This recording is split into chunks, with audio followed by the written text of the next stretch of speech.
নমস্কার বন্ধুরা, আমি দebjani আমার চ্যানেলে আপনাদের সবাইকেই স্বাগত জানাই।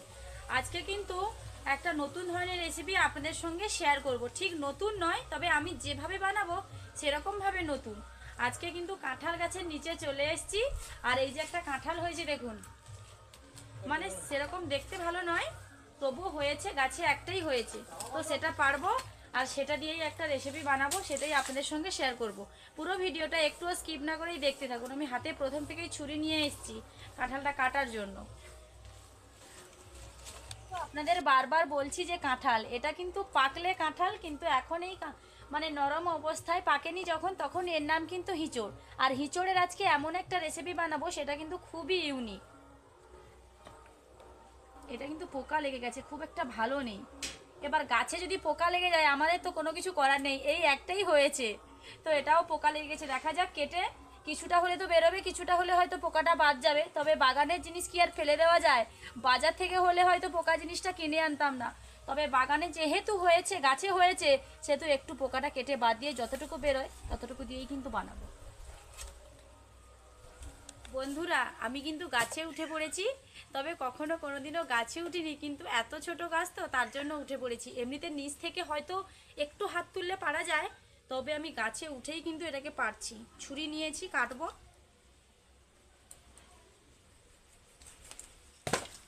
ব্যাস, পড়ে গেল। কি আঠা ঝরছে দেখুন পড়ে যাওয়ার সঙ্গে সঙ্গে। হিঁচড়টা থেকে কিভাবে আঠা বেরোচ্ছে দেখুন, এক্ষুনি সঙ্গে সঙ্গে কাটা হয়েছে তো আঠায় ভর্তি। এটা কিন্তু কাঁঠালের আঠা। একটা গল্প আছে না, শ্লোক আছে না, কাঁঠালের আঠা লাগলে পরে ছাড়ে না, ঠিক সেরকম এই যে সাদা সাদা আঠাগুলো দেখুন, সেটা কিন্তু হাতে তেল মেখে ভালোভাবে কাটতে হবে, না হলে হাতে যদি একবার লেগে যায় না, তাহলে আর উপায় নেই। চলো রান্নাঘরে যাওয়া, এবার রান্নাঘরে যাওয়া যায়।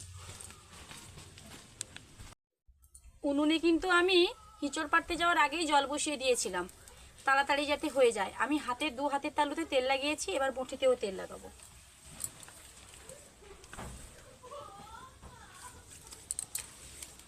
ভালোভাবে বঁটিতে হাতে তেল লাগিয়ে নিয়েছি, এইবার এটাকে কাটবো। পেছনটা দেখুন কীরকম পোকা, কিছু করার নেই। গাছে যদি এরকম পোকা হয় কি করব? একটু বয়সও হয়ে গেছে।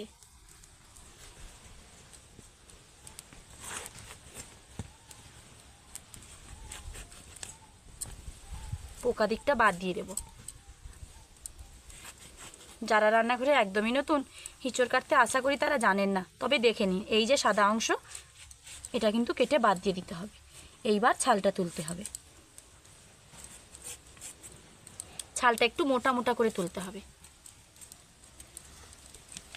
হিঁচড় কাটার পদ্ধতি আপনাদের দেখিয়ে দিলাম, এইবারে হিঁচড়টা আমি যেগুলো পোকা রয়েছে বাদ দিয়ে কেটে নেব এরকম সাইজ।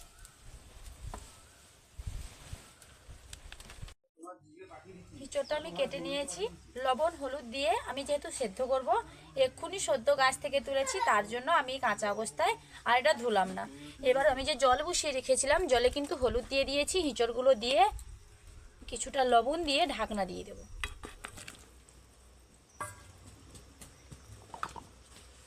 লবণ দিয়ে দিলাম, এবার ঢাকনা দিয়ে দেবো। 10 থেকে 15 মিনিট ধরে সেদ্ধ হবে এটা। প্রায় 10 কি 12 মিনিট পর খুব সুন্দরভাবে সেদ্ধ হয়ে গেছে, আর জল কতখানি শুকনো হয়ে গেছে দেখুন, কতটা সুন্দর সেদ্ধ হয়েছে দেখুন। এই দেখুন, আমি এখানে একটা ছান্তা নিয়েছি, ছান্তা দিয়ে ছেঁকে নেব। একটু বেশি করে সেদ্ধ হওয়ার প্রয়োজন রয়েছে, তার জন্য একটু বেশি করেই সেদ্ধ করেছি। যদি মনে করেন হিঁচড়টা তরকারি করবেন না, তাহলে কিন্তু আরেকটু অল্প করে সেদ্ধ করবেন। কিছুটা সেদ্ধ হয়ে আসবে, প্রায় 80% মতো সেদ্ধ হয়ে আসবে, তখন কিন্তু এরকম জল ঝরিয়ে নিতে হবে। এটাতে আমি পুরো একদম 99% সেদ্ধ করে দিয়েছি। আমি কিন্তু সেদ্ধ বসিয়ে কয়েকটা আলু দিয়ে দিয়েছিলাম, 2 কি 3টে। আলুগুলোও সেদ্ধ হয়ে গেছে, আপনারাও এরকম কয়েকটা আলু দিয়ে দেবেন। এবার এটা গরম থাকা অবস্থাতে করছি, তার জন্য কিন্তু গ্লাসের পেছনটা দিয়ে এরকমভাবে ভালোভাবে এটাকে কিন্তু মেখে নিচ্ছি। এবার ঠান্ডা হলে পর হাত দিয়ে করতে পারেন, যদি সময় থাকে ঠান্ডা হলে হাত দিয়ে করবেন, না হলে গরম থাকা অবস্থাতে করলে এরকম গ্লাস বা বাটি যে কোনো কিছুর পেছন দিয়ে এটাকে ভালোভাবে মেখে নেবেন। ভালোভাবে মেখে নিয়েছি হিঁচড়টা, এইবার গ্লাসে যেগুলো লেগে আছে হাত দিয়ে ছাড়িয়ে নেব। কিছুটা পেঁয়াজ আমি আগে থেকে কুচিয়ে রেখেছি, সেগুলো দিয়ে দেব।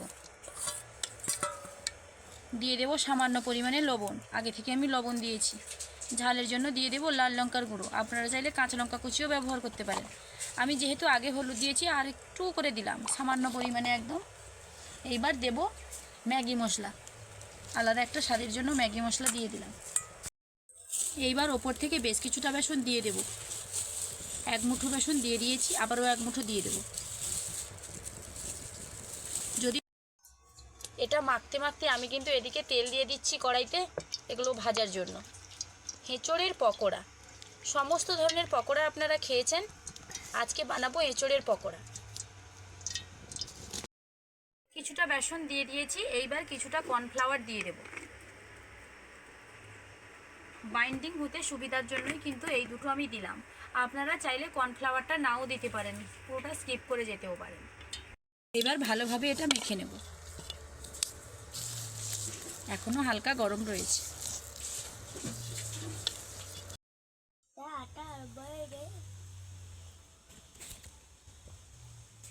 হাত দিয়ে ভালোভাবে মেখে নিয়েছি, আর কিন্তু বেসনের প্রয়োজন হবে না দেখলাম। এরকম একটু বড় বড় সাইজ করে কিন্তু আমি এইগুলো ভাজবো। একে একে কড়াইতে দিয়ে দেবো। আমি একটু ছোট সাইজ করছি, আপনারা চাইলে বাজারে যে পকোড়াগুলো হয় না, ঠিক পকোড়ার মতন করে গড়ে কিন্তু ভাজতে পারেন। আমি কিন্তু পেঁয়াজির মতন করে এটা ভাজছি, যেভাবে পেঁয়াজি ভাজা হয় আমি কিন্তু সেরকম ভাজছি।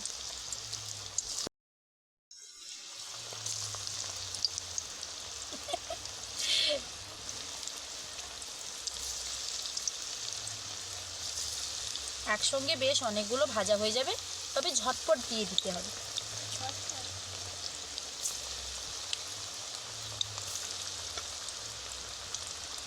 সমস্ত ধরনের পকোড়ার থেকে না এই এঁচোড়ের পকোড়া দুর্দান্ত স্বাদ, না খেলে একদমই বিশ্বাস করতে পারবেন না। এখন এঁচোড়ের সিজন চলছে, আর কিছুদিনের পর কিন্তু আর এঁচোড় পাওয়া যাবে না, সব কাঁঠাল হয়ে যাবে। এই সময় এই পকোড়া একবার বাড়িতে বানিয়ে খাবেন, বাড়িতে একবার শুধু বানিয়ে ফেলবেন, তারপর দেখবেন অটোমেটিকই সব শেষ হয়ে যাবে, কাউকে আর দেওয়া লাগবে না। আর একবার বানালে পরে না বারবার খেতে ইচ্ছে করবে, বারবার আপনাকে এঁচোড় এনে দেবে এঁচোড়ের পকোড়া বানানোর জন্য। এদিকটাতে আমি প্রথম দিয়েছিলাম, দেখুন কতটা সুন্দর লাল লাল হয়ে গেছে। এগুলো উল্টে পাল্টে লাল লাল করে ভেজে নিতে হবে। আমার তো এঁচোড়ের পকোড়া খেতে ভীষণ ভালো লাগে, বিশেষ করে আমার পরিবারে তোমাদের দাদা ভাই আর আমার শাশুড়ি মা যখনই এঁচোড়ের সিজন আসবে না, এঁচোড়ের পকোড়া বানাতে বলবে। কিছুদিন বাদে বাদেই এঁচোড় কিনে আনে তোমাদের দাদা ভাই।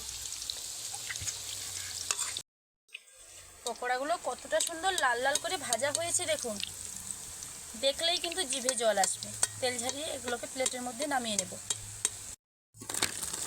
ওয়াও, ঠান্ডা হলেই কিন্তু আমি আগে একটা খাবো। আবারও একবার একই রকম পদ্ধতিতে দিয়ে দেব।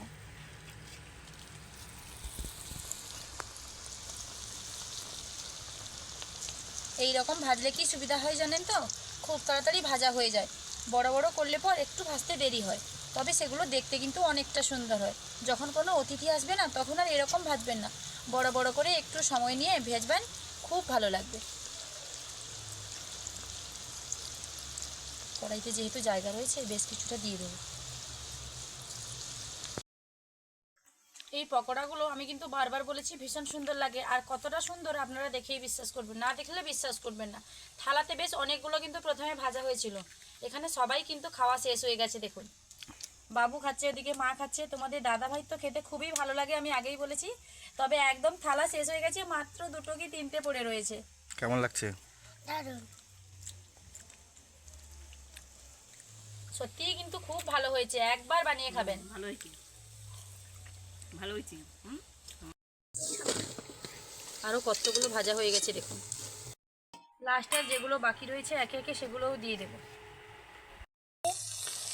খুব বেশি আর বাকি নেই, বেশ অনেকগুলো হয়েছিল, খেতে খেতে কিন্তু প্রায় শেষের দিকে হয়ে যাচ্ছে।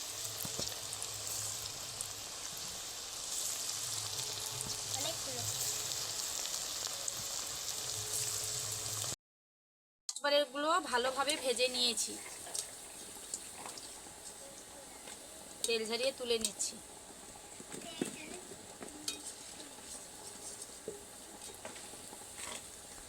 গাছে একটা হিচড়ি হয়েছিল, পুরোটাই দিয়ে দিয়েছি। একটুখানি পোকা ছিল বাদ দিয়েছি। আর কতগুলো পকোড়া হয়েছে দেখুন, আর আগে তো একবার খেয়েও নিয়েছি। তাহলে বন্ধুরা, এই পকোড়ার রেসিপি যদি আপনাদের ভালো লেগে থাকে প্লিজ লাইক কমেন্ট ও শেয়ার করতে ভুলবেন না। আরও এরকম নতুন নতুন ধরনের ভিডিও পাওয়ার জন্য অবশ্যই কিন্তু আমার চ্যানেলটিকে সাবস্ক্রাইব করে আমার পাশে থাকবেন, যাতে প্রত্যেক দিন নতুন ধরনের ভিডিও আমি আপনাদের সঙ্গে শেয়ার করতে পারি। দেখা হচ্ছে নতুন কোনো ভিডিও নিয়ে। ততক্ষণ সুস্থ থাকুন, ভালো থাকুন। ভিডিওটা এখানেই শেষ করছি। আজকের মতন টাটা।